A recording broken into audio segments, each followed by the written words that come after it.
everyone, welcome back to my YouTube channel Net Exponent. My name is Yashika.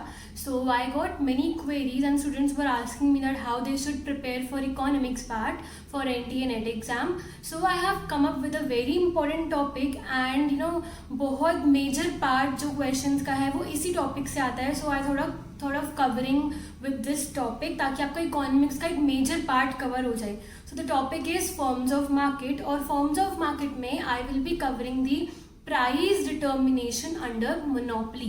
ठीक है. अब many students just ratify the concepts, right? So that is the major reason why they are not able to solve the questions. अगर MCQ में कुछ tricky question आ जाए, they are not able to solve it because they don't know how to make the diagram for the same, right? तो मैं आपको diagram form में बताऊंगी कि क्वेश्चंस कैसे सॉल्व करना है. So I request every one of you to take your registers out and जैसे ही मैं डायग्राम बना रही हूँ आप पहले समझोगे and please side by side you also draw ताकि आपको समझ में आ जाए. Right. So I will be covering the monopoly part. अगर आपको मोनोपोली पार्ट समझ में आ गया because this is the most difficult part, right, ये समझ में आ गया तो other competitions like perfect competition monopolistic आप अपने आप कर लोगे. ठीक है. So I will be covering the monopoly. मैं आपको इसके केसेस बताऊंगी और कैसे डायग्राम बनाने हैं ताकि क्वेश्चन आप इजिली सॉल्व कर पाओ. Right. So do you know what is the condition for equilibrium. Equilibrium की कंडीशन क्या होती है? इक्विलिब्रियम की कंडीशन होती है MR is equal to MC and MC should be rising. This is the condition of equilibrium which you should know, right? Diagram जब तक ये नहीं आपको पता होगा तब तक आप डायग्राम नहीं बना सकते. ठीक है. अच्छा, अब हमारे पास कोई भी फर्म है तो या तो वो एबनॉर्मल प्रॉफिट अर्न कर रही होगी, राइट, और it would be earning normal profit or abnormal loss. यही तीन कंडीशन हो सकती है ना, या तो abnormal profit या normal या फिर loss. So I will be taking the three conditions and telling you how to draw the diagram in all the three conditions, right? Abnormal profit कैसे होता है? Profit कैसे होता है? जब revenue ज़्यादा हो cost से, that is called abnormal profit.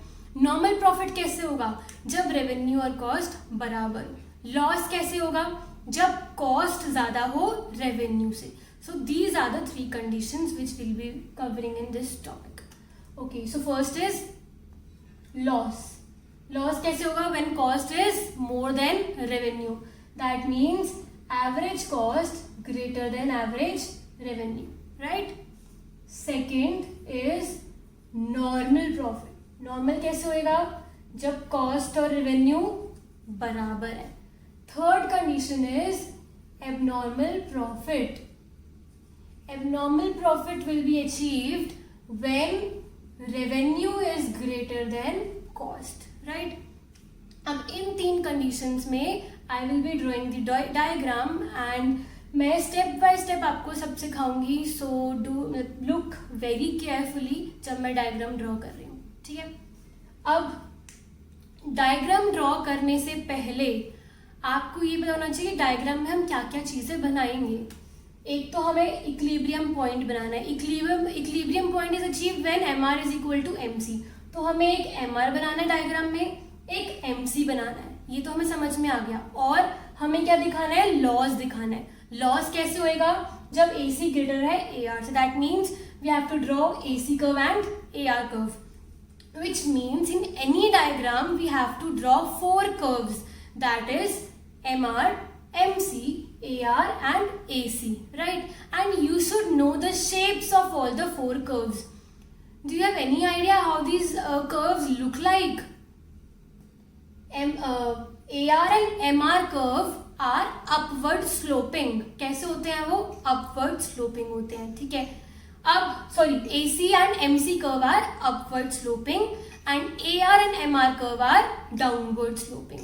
AR and MR curve कैसे होते हैं? नीचे की तरफ डाउनवर्ड होते हैं. AC MC U shaped होते हैं, upward sloping. ठीक है. अब हमें ये चारों कर्व्स डायग्राम में बनाने हैं. First we will draw AC and MC curve. ठीक है। AC एंड MC कर्व कैसे होते हैं? अपवर्ड स्लोपिंग होते हैं और यू शेप्ड होते हैं। This is AC curve.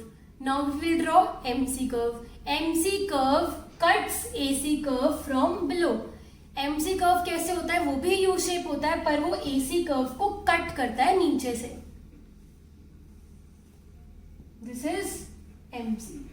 ये है AC आपका, ये है आपका MC। यहां तक समझ में आ गया? Now we will draw AR and MR. AR and MR curve are downward sloping. ठीक है। फर्स्ट कंडीशन में आपको लॉस दिखाना है। लॉस मतलब आपको ये दिखाना है that AC is greater than AR। ठीक है, आपका ये AC है, आपको इसको बड़ा दिखाना है। किससे? AR से। मतलब AR जो है AC से नीचे आएगा। Why? Because we have to show the condition of loss, which means we have to show that AC is greater than AR। तो AR कहाँ आएगा आपका? नीचे आएगा AC से। This is AR. AR क्या होता है? Downward sloping. And this is MR. यहां तक समझ में आ गया? ठीक है, ये डायग्राम बन गया, ये समझ में आया। आपने बनाया पहले AC MC, आपको अब दिखाना है AR और MR। AR आपको नीचे दिखाना है, तो मैंने AR नीचे दिखाया, ये रहा MR। Right now we will see where is the equilibrium point. Equilibrium point कहाँ होता है? जहां पर MR और MC इक्वल होते हैं। See this is MR and this is MC। कहां पर बराबर हो रहे हैं वो? इस पॉइंट पर। So this point is called equilibrium point. इसको हम नीचे लेके जाएंगे। ये हो गया आपका इक्विलिब्रियम पॉइंट। यहां तक समझ में आ गया? अब हमें दिखाना है लॉस। लॉस कैसे दिखाते हैं? AC कितना है और AR कितना है। अगर AC बड़ा है जितना AR से, तो उतना पार्ट क्या हो गया आपका?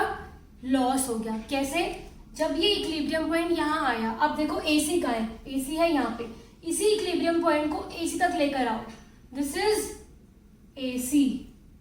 अब इसी इक्विलिब्रियम पॉइंट में AR को लेकर आओ। AR कहाँ है? AR है आपका ये रहा। This is AR, right? इसको यहाँ ड्रॉ करो। This is AR। So this is AC and this is AR। इन दोनों का जो गैप है that is called loss. So this area is called loss, abnormal loss. समझ में आ गया? हमने क्या करा? कुछ नहीं, पहले चारों कर्व्स बनाने हैं। ठीक है, जैसे ही आपने चारों कर्व्स बना लिया, अब इक्विलिब्रियम पॉइंट मार्क कर दो। जब आपने इक्विलिब्रियम पॉइंट मार्क करा, उसी पॉइंट को आप ऊपर तक लेके जाओ जहां पर AR है। AR है आपका ये रहा, ये हो गया AR। और उसी पॉइंट को ऊपर AC के पास लेकर जाओ, तो ये आ गया आपका लॉस।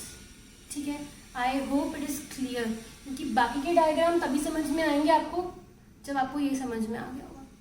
ठीक है, नेक्स्ट इज नॉर्मल। नॉर्मल मतलब जहां पर AC और AR आर इक्वल, राइट? बनाए वापस से वही चारों curves. This is AC, this is MC। अब हमें क्या बनाना है? AR और MR। हमें वहां पे बनाना है AR, हमें दिखाना है AR और AC क्या है? इक्वल है। This is AC, right? तो हम बना लेंगे AR को इसके पास, ताकि वो इक्वल दिखाना है हमें AR और AC को। तो this is AR and this is MR, right? Now again we will do the same procedure. Equilibrium कहाँ आएगा? जहां पर MR और MC क्या है? बराबर है। ये है MR, ये है MC। This is equal, right? इसके नीचे लाइन लेकर आओ, इसको टच करो AR की तरफ। AR कहाँ है? ये रहा AR, टच कर दिया, ये रहा AR।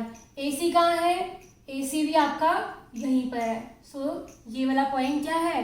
नॉर्मल। नॉर्मल प्रॉफिट हमें दिखाना है, क्योंकि AR और AC जहाँ पर बराबर है, तो वो सेम पॉइंट पे आ रहा है। समझ में आ गई? क्योंकि हमें दिखाना क्या था? AR और AC इक्वल है, so it is coming on the same point, right? Now look at the third condition, that is of abnormal profit. In this condition we have to show that AR is greater than AC। मतलब हमें AR को बड़ा दिखाना है AC से। First condition में हमने AC को बड़ा दिखाया था AR से, थर्ड कंडीशन में हमें AR को बड़ा दिखाना है AC के। That means AC will lie below AR। Let's look। We'll again make the four curves। हमें तीनों चीजों में कर्व्स चारों वही बनाने हैं, बट फर्क ये है कि हमें ये पता होना चाहिए कि कौन सी कंडीशन में AC ज़्यादा आएगा ऊपर, कौन सी कंडीशन में AR ऊपर आएगा, बस this is the only difference, right. So in this condition we have to show that AR is above AC. Okay, this is AC, right? This is MC. अब हमें क्या बनाना है? AR. हमें AR को ऊपर बनाना है AC से. ये है AC. AR आएगा आपका ऊपर, मतलब यहाँ ऊपर दिखाओ. This is AR and this is MR, right? Again the same procedure. Which is the equilibrium point? Equilibrium point is the point where MR is equal to MC. This is MR and this is MC. तो ये हो गया आपका equilibrium point. इसको अब AR की तरफ लेके जाओ ऊपर, ये रहा AR ऊपर, ये आ गया आपका AR. और AC कहाँ है? ये रहा AC. तो ये क्या हो गया आपका abnormal profit. I hope all the three diagrams are very clear to you. If you are very clear with these diagram, आपको जैसे भी क्वेश्चंस आ जाए MCQ में, कितना भी ट्रिकी क्वेश्चन आए, you will be easily able to solve the question if you have understood the three diagrams. Still you have any doubt, please feel free to comment on the box. I would love to clear your doubts. So I hope your preparation is going well. All the very best for your exam. Hope to see you next time. Thank you so much for watching.